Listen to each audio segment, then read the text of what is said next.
Attention, mesdames et messieurs, et vous aussi les enfants.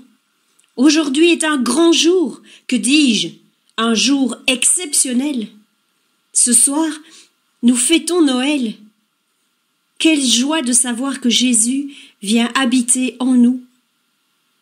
Oui, en ce Noël 2020, Marie et Joseph n'ont pas trouvé une étable pour offrir Jésus au monde. Mais ils ont trouvé la crèche de notre cœur.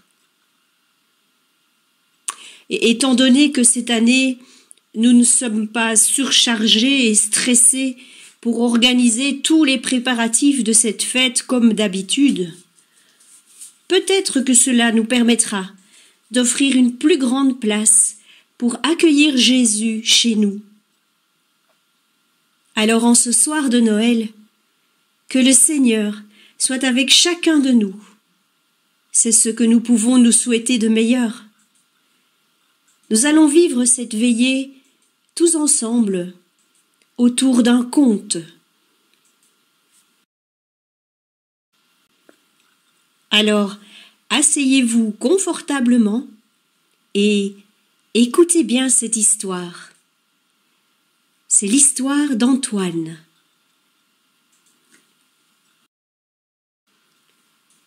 Il en était sûr, Antoine. Il l'avait vue, cette lueur. C'était comme une lueur de joie, un grand feu de fête. Les autres ne voulaient pas le croire, mais lui, il le savait, il n'avait pas rêvé.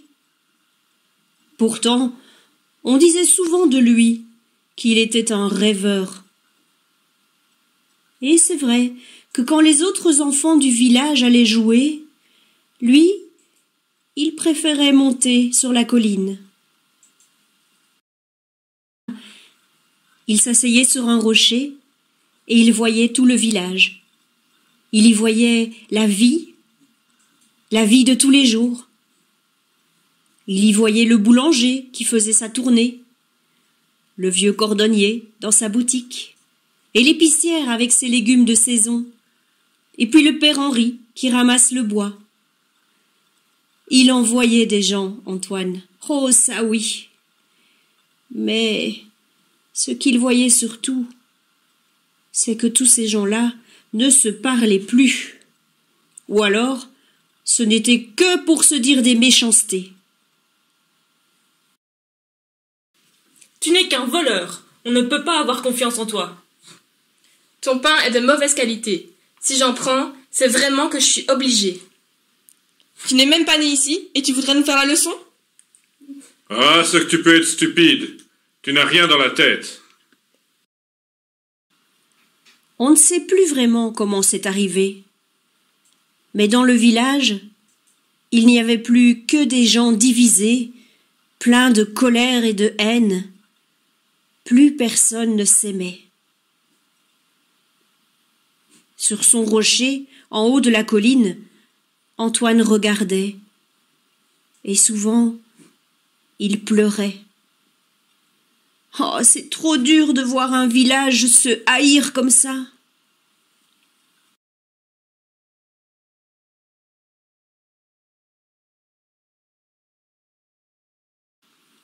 C'était bientôt Noël. Antoine se demandait comment il serait possible de vivre Noël dans ce village de haine. Pour lui, Noël, ce n'est que l'amour et la paix. Pour lui, Noël, c'est quand les gens s'entendent, qu'ils se pardonnent, qu'ils sont vraiment fraternels.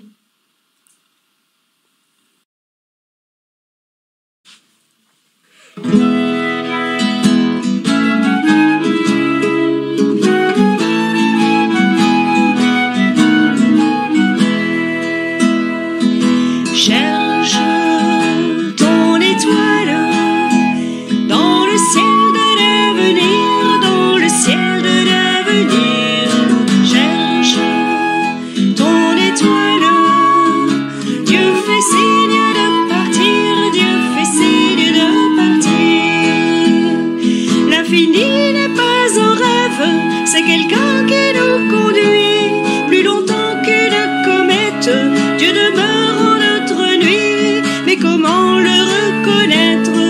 le chant de notre vie.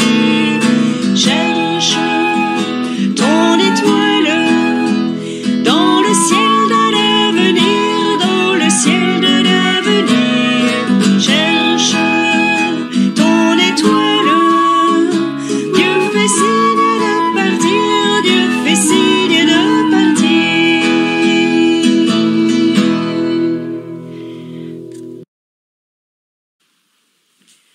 Il avait le cœur lourd, Antoine. Mais depuis ce matin, il se sentait plus léger. Il avait vu cette lueur qui semblait venir de l'église du village, et elle transperçait la nuit. Alors, bien que les autres ne voulaient pas le croire, lui avait décidé d'aller vers l'église et d'aller voir cela de plus près. Mais voilà qu'à mi-chemin, il vit la lueur à nouveau. Antoine s'aperçut qu'elle formait comme une lettre. « Hé, cordonnier, tu la vois, la lueur ?» Oui, je la vois. Tu avais raison. Tu as vu? Elle forme la lettre E. C'est vrai, c'est un E.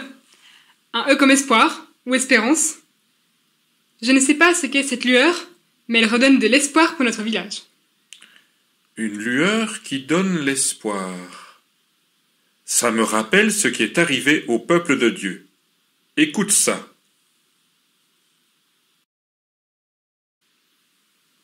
Le peuple qui marchait dans les ténèbres a vu une grande lumière.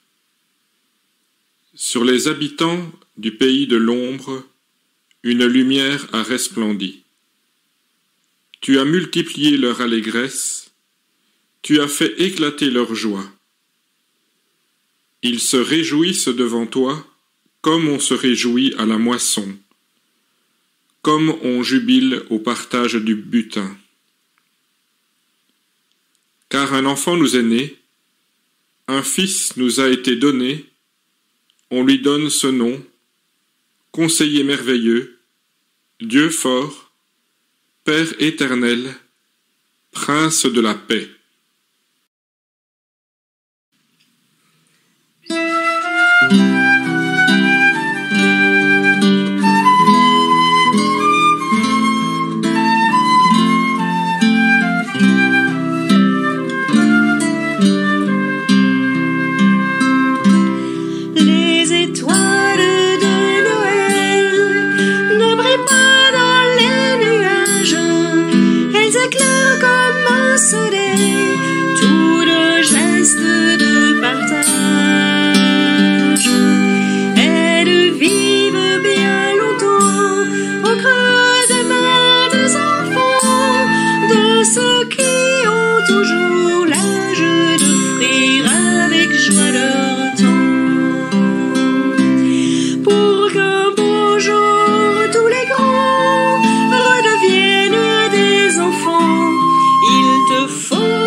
Tu vois, Antoine, de tout temps, les hommes ont connu des périodes difficiles. Aujourd'hui, c'est pareil. Il y a des moments où tout va bien, où notre vie est heureuse, où l'on est en amitié avec tous. Et puis, il y a des moments plus difficiles, où l'on en veut à tous, où la vie perd son goût, où l'on désespère de soi et des autres. Moi, en ce moment, je désespère un peu pour notre village. Il n'y a plus aucune joie, plus moyen de s'entendre. On a l'impression qu'on a tous peur les uns des autres. Oh, je sais. Et moi, le premier, je m'irrite contre tout le monde. C'est vrai que j'ai peur d'eux. J'ai peur qu'ils me dérangent. J'ai peur qu'ils abîment mon travail de cordonnier. J'ai peur d'eux parce qu'ils sont différents de moi. J'ai peur. Mais maintenant que je vois cette lueur, je me dis que rien n'est sans espoir. Allez, viens, cordonnier. Courons jusqu'au village, allons voir cette lumière de plus près. Et c'est comme cela qu'Antoine continue à avancer vers la lueur. Lui qui, la veille encore, pleurait de désespoir, voilà qu'il commence à retrouver la joie. Cette lueur, dont il ne savait encore ce qu'elle était, avait déjà produit du fruit. Antoine n'était plus seul à souffrir de l'attitude des villageois. Le cordonnier, visiblement, avait compris qu'il n'est pas bon de s'enfermer dans la haine et dans la peur. Alors, tous deux, ils couraient pour descendre la colline, pour aller voir. Une grande espérance les animait. Et si cette lumière pouvait changer leur vie? Mais voilà que tout à coup, Antoine s'écria. « Hé, regarde, cordonnier, la lueur se transforme. Elle forme une nouvelle lettre. » Ah, ma foi, mais tu as raison. Mais qu'est-ce que c'est comme lettre? On dirait un I. Oui, c'est un I. Qu'est-ce que cela peut-il bien dire? Peut-être cela veut-il dire qu'il est temps de bâtir la paix?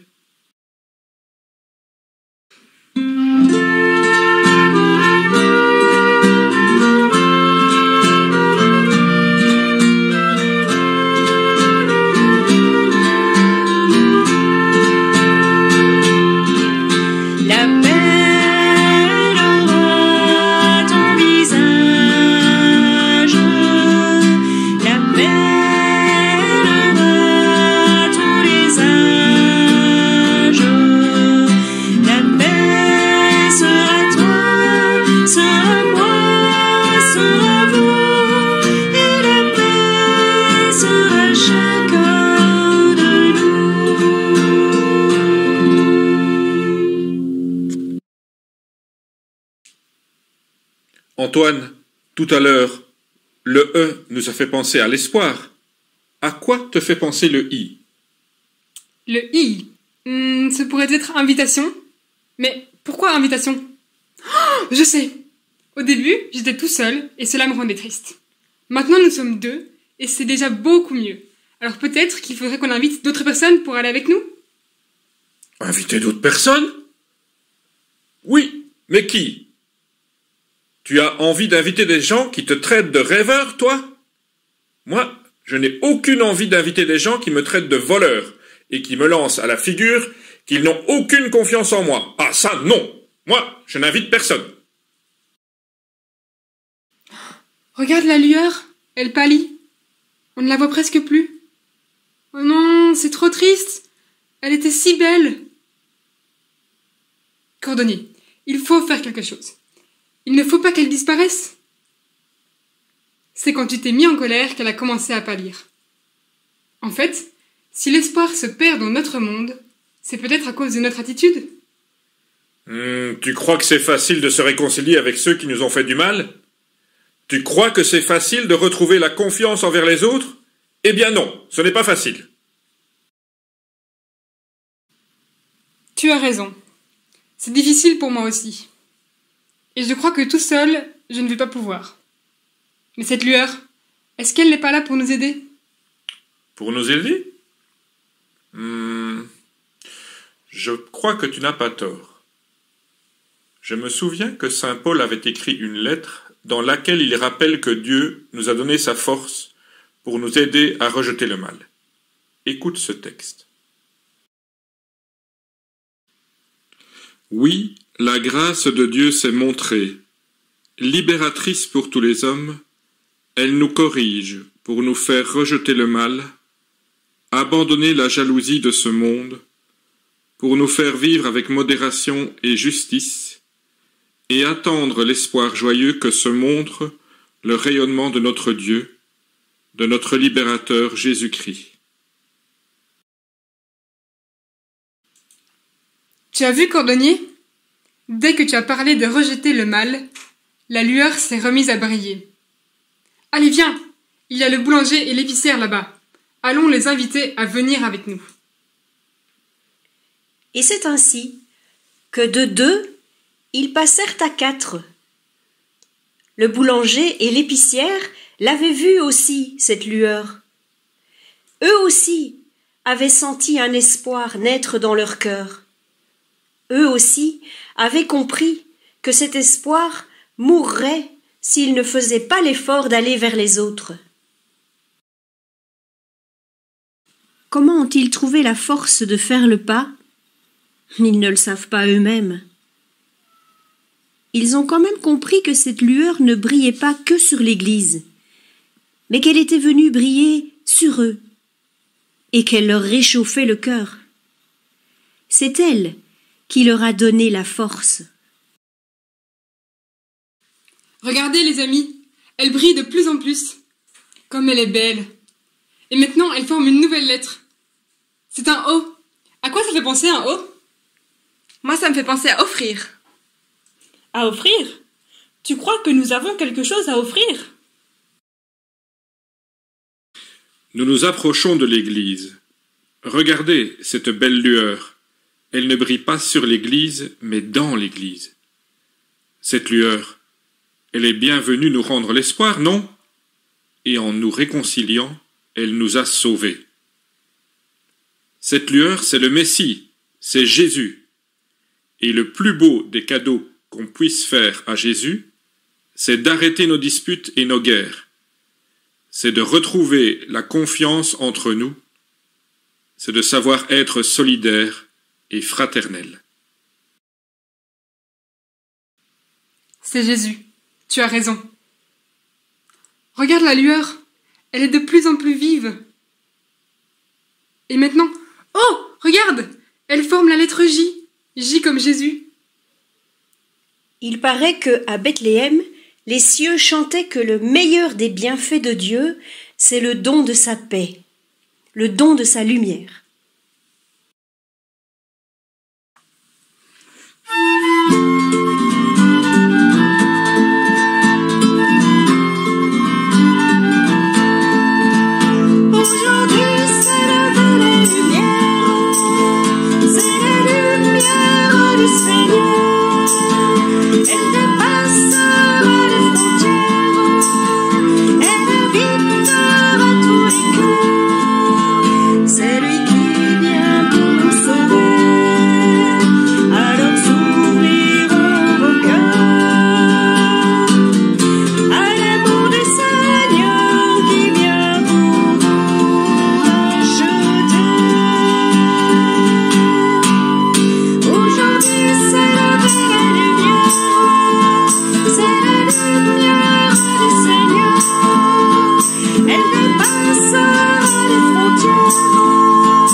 Il l'avait vue, la lueur, Antoine, et il a su faire confiance.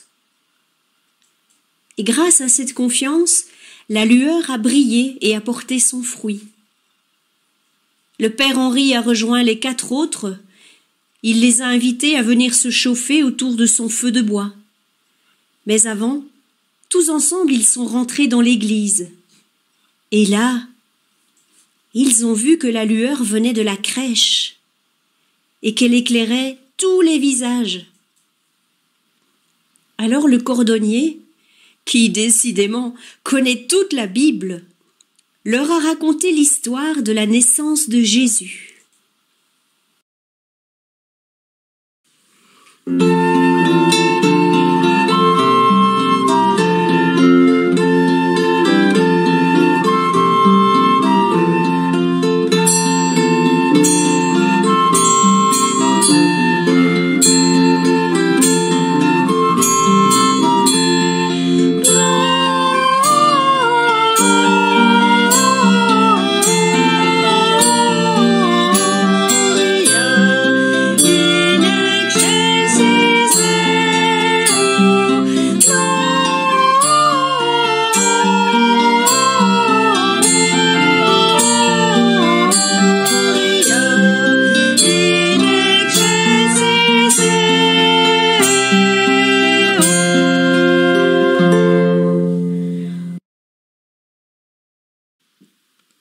cette époque, César Auguste promulgua un édit ordonnant le recensement de tout le pays. Tous se faisaient recenser, chacun dans sa ville natale. Pour cela, Joseph était monté de la ville de Nazareth jusqu'en Judée, à Bethléem, la ville de David, étant de la famille de David, en compagnie de Marie, sa fiancée, enceinte. Des jours passèrent. Arriva le moment de la mise au monde. Elle donna naissance à son fils Jésus. Elle l'emmaillota et le coucha à l'abri d'une étable dans une mangeoire, car il n'y avait plus de place pour eux dans l'auberge.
Près de là, des bergers passaient la nuit dehors à veiller sur leurs troupeaux.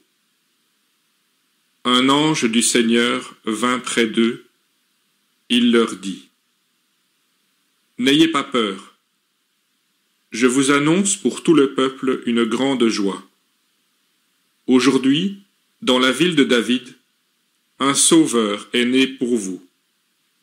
C'est Jésus le Seigneur. Voici quel est le signe pour vous.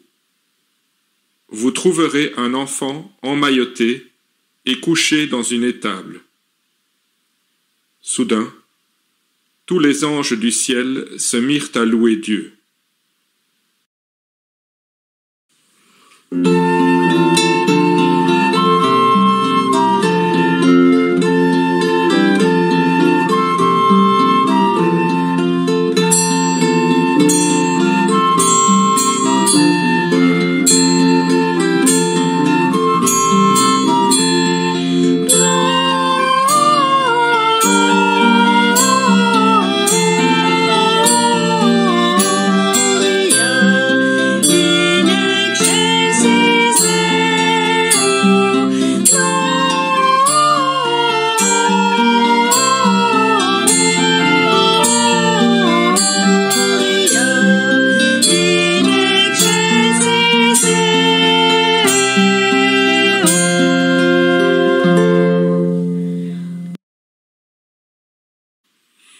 Lorsque les messagers furent repartis vers le ciel, les bergers se concertèrent.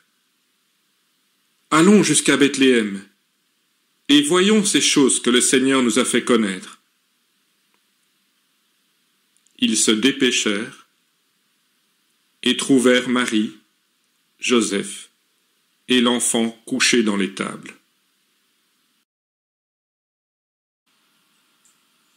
Voilà la fin de ce conte. Et nous espérons que vous aussi, vous avez maintenant tous le visage éclairé de la lumière qui émane de la crèche. Vous avez tous deviné quel mot s'est inscrit en lettres de lumière? Oui, c'est le mot joie. plus nous laisserons de la place à Jésus dans notre vie de tous les jours, plus nous rayonnerons de sa joie et de sa paix. C'est un cadeau extraordinaire que Dieu vient déposer dans nos mains, son amour. Et ce cadeau, nous ne pouvons pas le garder pour nous. Plus nous le partagerons avec ceux qui nous entourent, plus la lumière qui rayonnera se répandra avec force. Et en ces temps difficiles, c'est cette espérance en l'amour de Dieu que nous devons absolument transmettre. Nous devons être des messagers de joie, de paix et d'amour. Alors, comme tous ceux qui se sont rendus à la crèche pour voir Jésus, nous en reviendrons tout émus et comblés de la grâce de Noël.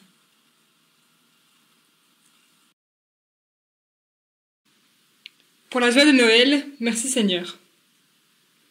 Pour nous tous, pour la fête dans nos cœurs, merci Seigneur. Pour toutes nos familles, merci Seigneur. Veille sur chacun d'entre nous. Soyez tous d'heureux messagers. Joyeux Noël!